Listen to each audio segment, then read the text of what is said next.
I stood under the low gray sky of Charlottesville, as if April itself was holding its breath, waiting. Dim light filtered through the dense clouds, and it fell on the wet slabs of the cemetery, on wreaths tied with ribbons, on the black lacquered coffin lid, which was slowly, almost ceremonially, lowered into the ground. The grass was wet and slippery, and the air smelled of mold and heavy, silent earth. Somewhere in the distance, a car passed, its tires rustling on gravel, but even that sound died away, disappearing into a funereal silence. Everything seemed frozen, even me, with my hands clasped in front of me, as if I couldn't feel my body. "We are gathered here to say goodbye to Henry Wells," the priest said, his voice drowning in the damp air, "a loving father, grandfather, and friend." I hardly heard what he said next. The words floated as if behind glass, disembodied and far away. One thing was pounding in my head: Grandpa was gone. My grandpa. My only one. All the others have long been lost or lost without a trace. He held my hand in his when he said the last few days, "You're strong, Cass. Stronger than you think. Take care of yourself." His fingers were cool then, but tenacious. I nodded, not knowing what to say, even though I knew he was leaving. Now he was lying here, in this lacquered box, in the earth, which he had carefully looked after in his garden for so many years. She was covering him like a blanket now. Mom was standing a little apart. Loretta Wells is a tall, lean woman with carefully styled blonde hair that was perfectly coiled even on this day. She was wiping the corners of her eyes with a handkerchief, but I knew it wasn't sadness. It was a gesture. An obligatory tribute to the moment. Standing next to her was Frank, her husband of almost a decade, a man with a face as if carved from oak, not a single display of emotion, just dry severity. And with him are his children, Savannah and Jared. The same family that appeared in our lives after my father's death. She appeared and displaced me like water from a bowl. I shifted my gaze to Savannah. Her lips were pursed, and her gaze directed at the coffin was distant. She didn't know my grandfather. And she didn't want to. Neither she nor Jared had ever visited him, never once inquired about his health, even when I called and asked. When it was over and people were starting to leave, a man in a dark gray suit came up to me, holding a leather briefcase in his hands. "Miss Wells?" he said with a slight tilt of his head.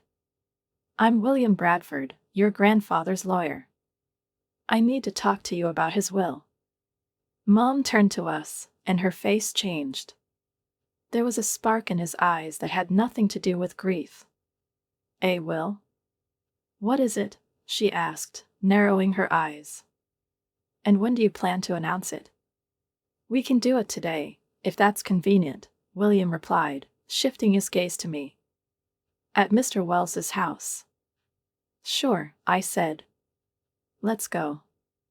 We all got into the cars in silence. I was driving alone, in front, and my heart was pounding right next to my collarbone. I wasn't afraid. I didn't expect any surprises. Grandpa made it clear a long time ago how he would manage everything. But I knew that it might not suit others. The house on Hollow Creek Road, where I spent the best of my childhood years, greeted us quietly and brightly. It was always filled with comfort, the smell of tobacco and wood, the rustle of newspapers, morning pancakes, and freshly cut grass. He was speechless now. We entered the living room, where everything remained in its place: an old sofa by the window, a bookcase, a creaking armchair. Only Grandpa wasn't there. William took out some papers from his briefcase and sat down at the table. Mom settled into a chair, leaning forward a little. Savannah casually looked around the room, as if she was already mentally dividing up the property. Jared stared at his phone screen. "So," the lawyer began, "the last will of Henry James Wells." He read out the formalities, but I wasn't watching the words, I was watching the expressions. Mom held her breath, her fingers trembling, even though she was clenching her hands into a lock. "All my movable and immovable property, including the main house on Hollow Creek Road, the house by Bluestone Lake, as well as financial accounts totaling approximately $800,000, I bequeathed to my granddaughter, Cassidy Elaine Wells. Silence collapsed on the room like a slab. I wasn't surprised. I knew it. But what she felt was indescribable. It wasn't joy, it wasn't relief. It was a grief encased in an armor of trust. He really gave me everything. Mom straightened up, her face paler than marble. What? I'm sorry, she gasped. Is that all? Besides, William continued, as if he hadn't heard, Loretta Wells is leaving a silver service that she once praised. The service? Her voice trembled. Is that all he thought worth leaving me? William nodded. I could barely contain my anger. He doesn't owe you anything, Mom, I said quietly. And he knew it. You old bastard, she said, standing up. Savannah was silent, but her lips were pressed tightly together. Jared gave me a look, as indifferent as ever. I think that's it, I said. Thank you for coming. Now I need to be alone for a while. Mom took a step toward me, but I stepped back. Both she and her family came out, each dissatisfied in their own way, even enraged. I locked the door behind them, sank into Grandpa's chair, and allowed myself what I'd been holding back all day. I started crying. Not because of the money, not because of the house, but because I was left alone. Really alone. And only this house, this air, these walls are all that remains of the man who loved me for who I am. It's been a little over 3 weeks since I finally moved into my grandfather's house on Hollow Creek Road. My life in Richmond seemed like a distant echo now, a studio apartment with thin walls, a booming refrigerator, and morning light filtering through the blinds no longer felt like my home. In Grandpa's house, the air smelled of old paper, wood, and something subtly warm, almost like childhood. In the mornings, I went down to the kitchen, brewed coffee in his old clay pot, opened the windows wide and listened to the wind rustling in the maple tree outside the window. In the evenings, I sorted through his books. He left behind a real library, as if he knew that I would have to learn to breathe again. It was a time of calm. Quiet, almost meditative. I rarely left the house, except for grocery shopping or going to the library. I didn't communicate much with people. My grandfather's neighbors were used to his privacy, and my silent presence in the house did not raise any questions. I filled my days with gardening, reading, and thinking. I needed space to process everything that had happened, and to just be. It was on one of these Saturdays, when I was drinking tea on the porch in an old sweater and lazily examining a bird perched on the railing, the doorbell rang. I was startled. No one has called this house since the funeral. She cautiously approached the door, peered through the peephole, and froze. Mom and Savannah were standing on the porch. Both were in full dress. Their hair was styled, their clothes were immaculately chosen, their makeup was barely noticeable, but verified. Their smiles were warm, almost affectionate, and that's what immediately alerted me. Mom's eyes were a little wider than usual, and Savannah had a polite, completely unnatural half-smile on her lips. I opened the door, but not wide. Mom, Savannah. Hi. Cass, honey, Mom said, and immediately stepped forward, hugging me before I could step back. Her perfume smelled too sweet, as always. We thought it would be worth visiting you. I wanted to take the service, you remember, it's mine now, she added almost in a whisper, as if it were something confidential. Of course, I nodded. It's in the kitchen, in the downstairs closet, as it always has been. Fine, she smiled. And you know, I've been thinking. Maybe it would be a good reason for us to spend some time together. You, me, the whole family. Just like before. I was silent. I'd like to invite you to dinner with us next Saturday, she continued without waiting for my reply. I'll cook everything that you loved as a child. Chicken with Parmesan sauce, mashed garlic, and that chocolate cake with a cherry layer. Remember? I nodded again, but it was all I could do not to grin. How many years has it been since she last remembered that I love it all? How many birthdays did she miss? How many conversations have you silenced? And now, a family dinner and favorite dishes. Okay, I finally said. At 6. At 6, she nodded happily. Savannah had been standing a little behind him, leaning on the porch railing and looking out at the garden. As soon as Mom went into the house, she stepped up to me and said in a low voice, "You have it here. Everything remains the same, right?" "I like that," I replied. "Cozy," she said, but there was no approval in her voice. Meanwhile, Mom was in the kitchen, carefully taking out the silver, carefully wrapping it in newspaper, as if it were museum-grade porcelain. I stood in the doorway, watching her. Her fingers moved confidently, quickly, as if she was rehearsing it. "How are you here alone?" "What is it?" she asked without turning around. "Don't you miss me?" "No. It's quiet here. I need it." "Of course," she nodded. "You've always been like this. Independent." I didn't answer. When she finished, we were all back in the hallway, and it suddenly became clear to me, they didn't just want a set. It wasn't an invitation to dinner. It was something else. An attempt to get something back, at least in appearance. Or take possession of what's left of Grandpa, at least a piece. "We really want you to come, Cass," Mom said, taking the bag of silver. "I know, we had some. It's been a difficult time, but now that Henry's dad is gone, you don't have any family left. We are a family. We should be closer." The words were soft, but I felt the edge of them under my skin. I looked at her and didn't know what to say. She probably even believed what she was saying. She believed that she had the right to do so. I believed that I could just erase years of indifference. "I'll think about it," I said quietly. "But, most likely, I will."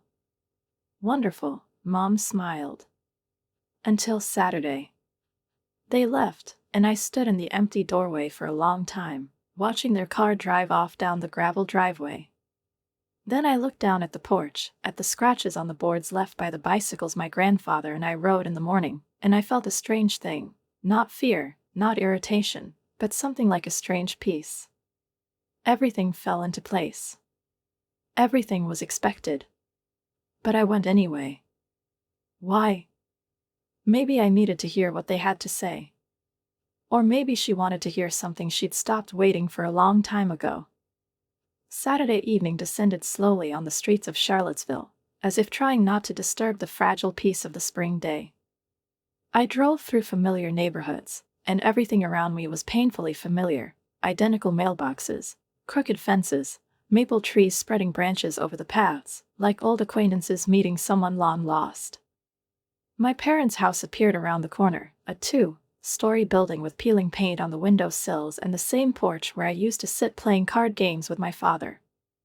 He seemed smaller now than in my memories, tighter, lower. It was as if time had not just passed, it had taken away some of the air, volume, and light. I parked at the curb and got out of the car, hesitating to go to the door. For a few seconds, I just stood there, peering into the house, at the windows, at the silhouettes flickering behind the curtains. Finally, I took a deep breath, climbed the creaking stairs, and rang the bell. The door opened almost immediately. Frank was standing in the doorway, as calm as ever, with that perpetually tired expression, as if everything that was happening was just draining him of strength. "Cassidy," he nodded curtly. "Come in." I went inside. The air inside smelled of baked cheese and something sweet. It smelled like a family dinner should smell, but it didn't make me feel warm. It seemed implausible, like the scenery in which someone else's play is being played. Mom was bustling around the dining room, laying out napkins and setting out dishes. I noticed it right away. There was a grandfather's tea set on the table. That's the one. Snow-white porcelain with a thin silver border, which was used only on holidays. Mom was holding a dish of chicken with Parmesan cheese in her hands. She really tried. "Honey," she said, noticing me. "It's good that you came. We have almost everything ready. Make yourself at home." Those words hurt me more than she could have imagined. Make yourself at home. In this house, where I have long ceased to be a daughter, where there are more faces of Savannah and Jared in the photos in the hallway than mine. I didn't say anything. I just went into the living room, where Savannah was sprawled on the couch, idly flipping through a magazine. "Have you decided not to change anything here?" "What is it?" she asked, without looking up. "Everything looks fine. It's old-fashioned. If this were my house, I would definitely knock down this wall. I would have made a studio." "It's a good thing it's not yours," I replied calmly. "Whatever," she muttered, and turned back to the magazine. I went up the stairs.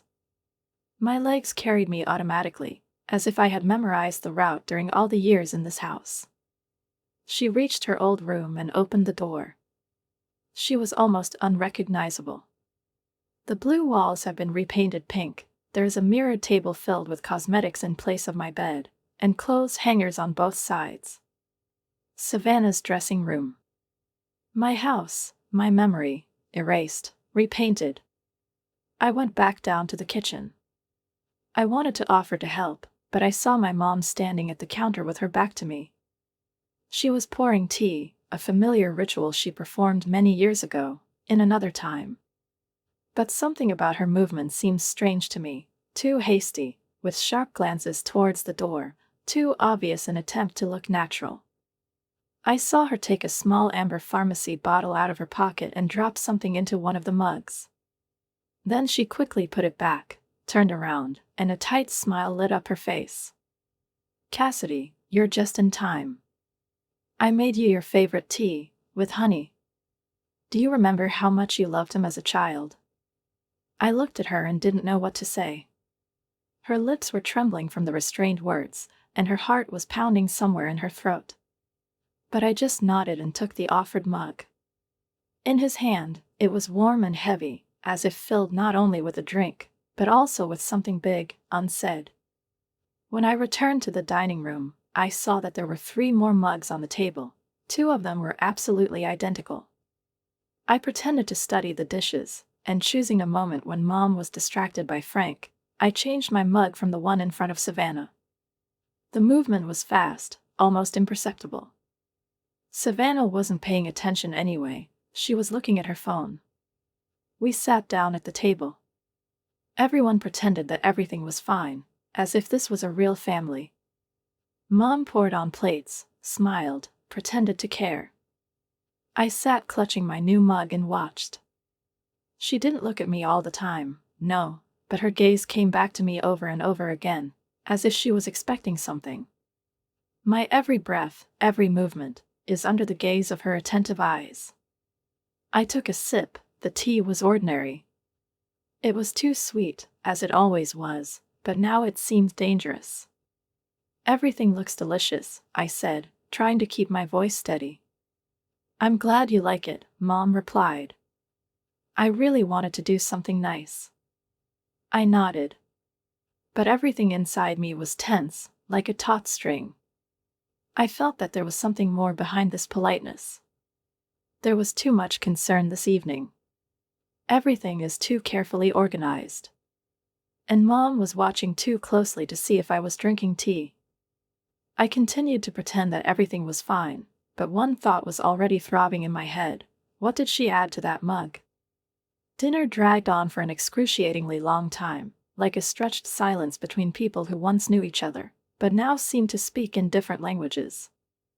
I barely ate, just moved my fork around my plate, pretending to try my mother's culinary efforts. Savannah was talking animatedly about some curiosity in college, a story about an eccentric professor who once came to class in flip-flops and a bathrobe, claiming that he was conducting an experiment on the perception of authority. We laughed distractedly, Frank chuckled a couple of times, and Mom smiled approvingly, pouring everyone another sip of tea. But I've been watching all this time. behind her every look, her every gesture. Mom didn't seem to control her facial expression as well as before. She would bite her lip, then look from my mug to my face, then suddenly start tapping her fingers nervously on the edge of the plate. Every time I brought the cup to my lips, her pupils dilated. I could feel the anxiety swirling inside her, as if she was waiting for something, but for what?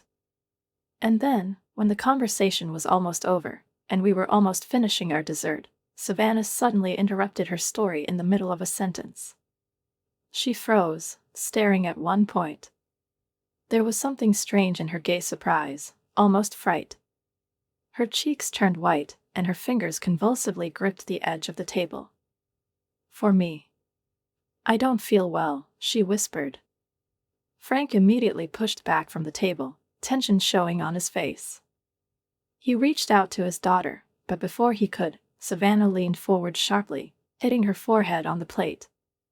The dishes clattered, the chair slid back, and she slid under the table, losing consciousness. Mom screamed. A high, desperate sound cut through the room, as if someone had pulled out all the threads of calm at once. Frank jumped up and knelt next to Savannah, shaking her by the shoulder, pressing his ear to her lips. "What's going on?"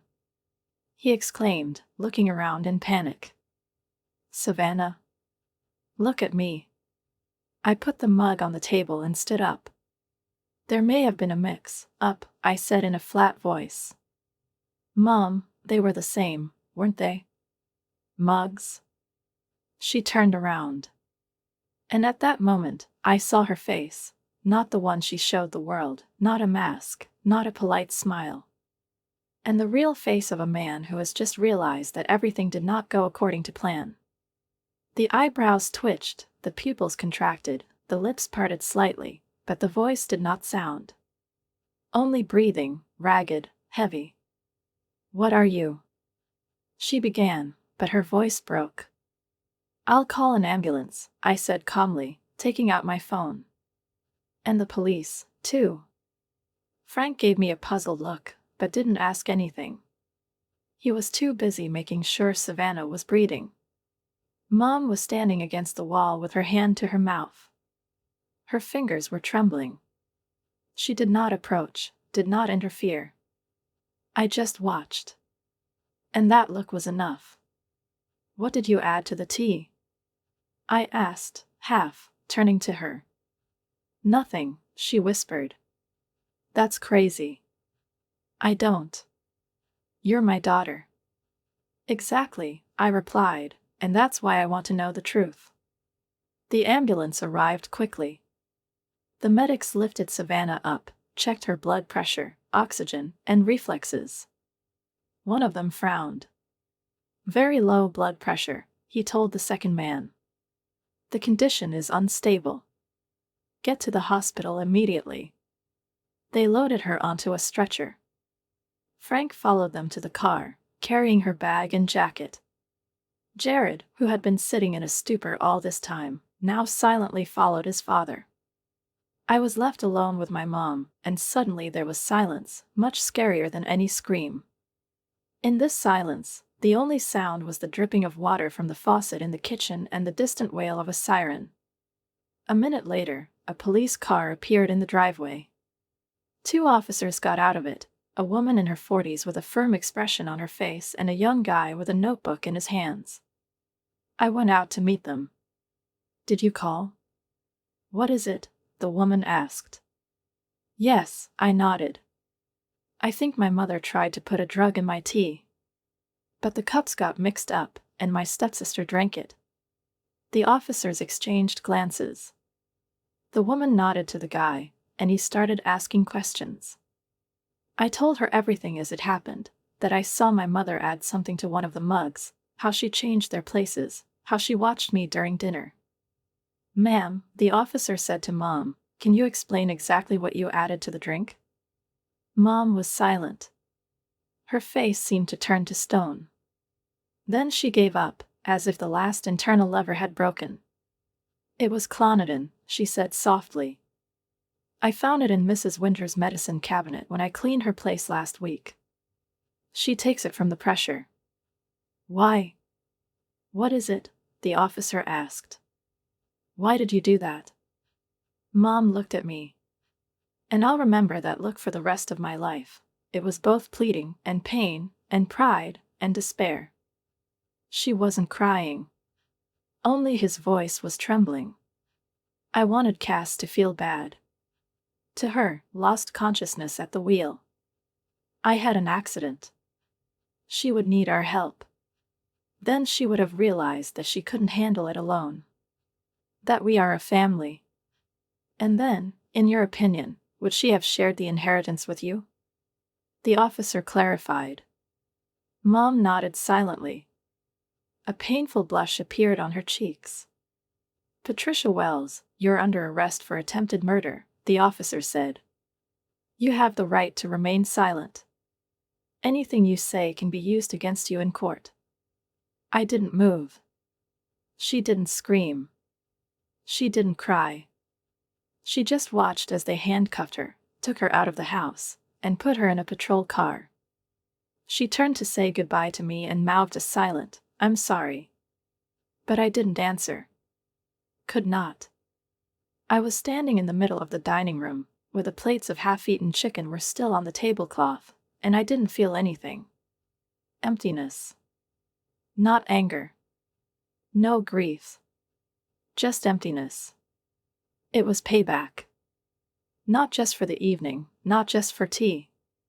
And over the years. For the silence. For everything. The court sessions became part of my new reality, as if someone had replaced my life with a script from a TV drama, but without musical accompaniment and with the musty smell of cheap coffee in the waiting room. Mom was sitting in the dock in a faded orange jumpsuit, slouching under the weight of what was happening. Her hair, once well-groomed, was now gathered into a careless bun, and her face was haggard, as if several years had been imprinted on it in a short time. Every time I looked up, I caught her gaze, reaching, pleading, almost childlike. But I couldn't look at her. There was a wall of silence between us now, of betrayal, of the tea mug that should have been mine. When the break was announced, I went out into the hallway and sat on a bench by the window. The sun's rays cut through the dusty air, and in those rays I suddenly felt how much I had changed. Not outside, but inside. My mom tried to hurt me. And not in a hurry, not in a fit of anger, but coolly, with calculation. There was something frighteningly irreparable about it. I went over in my head everything I could say to her. Everything I didn't say. But at that moment, Frank came up to me. He held himself stiffly, as always, as if everything that was happening was an inconvenience for him, not a tragedy. "Cassidy," he said, shoving his hands into his pockets. "I know you don't have to, and I understand if you say no, but Savannah wants to talk to you. She asked me to tell you. She said that she had something to say." I stared at him in silence, holding back a whole stream of emotions. Savannah. The girl who stole my notebooks, pretended I was invisible and giggled behind my back. The one who called my style provincial and my dreams pathetic. "Okay," I finally said. "So be it." I went to see them the next day. The house I had once entered with a key now seemed alien. Mom didn't meet me on the doorstep, and there was a strange emptiness in that, too. Savannah was sitting in the living room, wrapped in a blanket. She was wearing a plain sweater, her face was pale, and her lips were dry. She looked younger, more vulnerable. Like a girl who finally saw that her world wasn't what it seemed. "Hi," she said softly when I entered. I nodded, sinking into the chair opposite. "How are you feeling?" "Better," she replied, looking down at her hands. "Doctors say that there will be no consequences. Only weakness. But it will pass." There was a pause. I was in no hurry to fill it out. Let him talk. "Cassidy," she began, looking up, "I'm really sorry. Not just because of what Mom did. Although it's terrible. I wanted to tell you this back in the hospital, but I couldn't then. I've been terrible with you. All these years. I knew it, but I didn't want to admit it. I remained silent, letting her continue. There was no falseness in her voice. I was jealous of you, she confessed. You've always had things that I didn't have. You were Grandpa's favorite, you had a real connection with Dad. And my mom, she was always there, but it wasn't like she was with me. She did everything for Frank, for us, but I still felt like I was in the background. You were the center of her attention even when she pretended not to notice you. And it was driving me crazy. Sorry. These words, simple, sincere, without pathos, sounded much stronger than I expected. I didn't know what to say. Something shuddered inside. I haven't completely forgiven her. But I felt that this was the beginning. The beginning of something, where maybe there will be a place for understanding, if not forgiveness. We sat like that for a while longer, just talking about childhood, about my father, about how everything could have been different. I left them with a slight, barely noticeable heaviness in my chest. But this heaviness was no longer a pain. More like an old scar that reminded me of myself in the rain. A few more days passed, and one morning I found an envelope in the mailbox. I recognized the handwriting on it right away. Familiar swirls, rounded letters. It was a letter from Mom. I held it in my hands for a long time, not daring to open it. There were only a few pages inside. Without unnecessary introductions. Without asking. Dear Cassidy, I'm not asking for your forgiveness, because I don't have the right to do that. I am writing to you only because you are my daughter. I got lost after your father died. I was too weak to look into your eyes because they were filled with his eyes. I didn't know how to live without him, so I tried to start all over again. But I did it badly. Very bad. And you paid for it. I'm not asking you to come. I'm not asking you to write. I just want you to know that I'm sorry. It's not just what happened that night that's a pity. It's a pity every morning when I didn't notice how you were growing up. Every pain I've ever turned a blind eye to. Every picture that doesn't have you in it. I do not know if you will ever forgive me. Maybe not. Maybe this letter will be the last thing I'll be able to tell you. But if it takes the burden off you at least a little, then I didn't write it in vain. With love. Mom. I folded the letter and put it in my desk drawer. I didn't cry. I didn't feel angry. All I felt was silence. And in that silence, there was a place for something new. Maybe not now. But someday. A year has passed. Then another one. Sometimes it seemed to me that time measured its length not by the number of days in the calendar, but by how the heart changed. I stayed in my grandfather's house, the one on the outskirts of Charlottesville, surrounded by trees that whisper stories at night. He wasn't just his own anymore. Now he's mine, too. I didn't want to destroy what lived in it, but it was important for me to weave something of myself into its structure. I repainted the walls in the bedroom, instead of the faded olive, the deep color of the fog before dawn appeared. The kitchen had open shelves filled with ceramics from flea markets, and an old radio that played classics in the mornings. All this is my imprint, my voice inscribed in his. I enrolled in a master's degree in pedagogy. It was a decision that had been maturing for a long time, ever since the days when I told fairy tales to the neighborhood children and dreamed of becoming someone who could change someone's life at least one iota. My studies have completely consumed me. Lectures, seminars, night sessions at the computer, coffee in a thermocup, trips to the library with the smell of old pages. I've made friends, different, living, real ones. We laughed at nonsense, discussed books, and sometimes argued ourselves hoarse, but I felt like I was being seen. Not as the one who inherited everything, not as Loretta's daughter, but as Cassidy. Just Cassidy.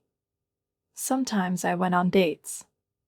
Without any special expectations, I just allowed myself to be in the moment, listening, laughing, sharing. Not all meetings were successful, but none of them were in vain. Every evening at a restaurant or walking in the rain, I learned to be myself again. I learned what it means to be open, but not vulnerable. Savannah, to my surprise, remained in my life. We didn't become close friends, but something appeared between us, subtle but strong. We met for coffee at a small cafe near the campus. She talked about her new job, her fears, and how she was rethinking her relationship with her mother. I was listening. And she shared her thoughts too. There was no longer that cold distance, the arrogant grins. There was a look of respect in her eyes that didn't need to be earned, it just was. Jared went to Colorado. I received a postcard, against the backdrop of snow-capped mountains, his handwritten, "Good luck, Cass." Hold on. It was unexpected. But it feels good. Frank sent Christmas cards. Without much warmth, but with courtesy. Sometimes he would attach a photo of a family dinner with the caption, "Savannah cooked," as if trying to tell me that we were living. We're moving on. And Mom kept writing. Her letters arrived regularly, every 2 or 3 months. Their tone was changing. At first they were full of guilt, then they were full of reflection. Then there's silence between the lines. She wrote about therapy sessions, about the women she met in the correctional facility, and about how difficult it is to learn to listen to yourself again. She didn't ask for forgiveness anymore. I didn't invite you to visit. She didn't beg. I just wrote like a person who doesn't want to be forgotten. The last letter came with a note, "I will soon have the opportunity to apply for parole." There was no request in it. Just a fact. And a short line at the end, "I'm not counting. I'm just telling you." I didn't know how to feel. I put this letter on the table, then in the drawer. I didn't tear it up. I didn't burn it. I just postponed it. I didn't have an answer, and probably won't for a long time. One spring evening, I decided to sort out the old boxes that had been in the attic since Grandpa left. I climbed under the roof slope, in a cloud of dust and the smell of wood. Among the piles of books, faded envelopes, coils of rope, and featureless papers, I came across an album. Leather, worn by time. I opened it. And it was as if she had returned to the past. On the first page, it's me and Dad. I'm in blue shorts, with freckles, snuggling up to him, holding a kite by the hand. He laughs, the wind ruffling his hair. Next thing I know, I'm on the beach with my grandfather, wearing a hat that I couldn't stand. My first trip to the camp. Christmas, where I'm up to my ears in wrappers and laughter. The last page is a photo without a signature, just a handwritten note. "You brought light into your father's life. He lives in you. Never forget." I started crying. Not violently, not loudly, but quietly, deeply. These tears were not tears of grief. It was pure water that leaves the heart to give place to something new. I cried for everything that happened. For everything that is no longer there. For those I loved. And for myself, for the one who went through it and stayed whole. I'm sitting on the porch right now. I have a cup of hot tea in my hand, and a maple tree in front of me, spreading its branches over the lawn. It's taller than the house. Mighty, old, with dark bark. My father planted it on my birthday. I remember him saying, "You and the tree, you will grow together." His roots are my roots. His height is my height. And now I know, I'm not just fine. I live. I'm growing up. I'm rooted. And no one else can move me.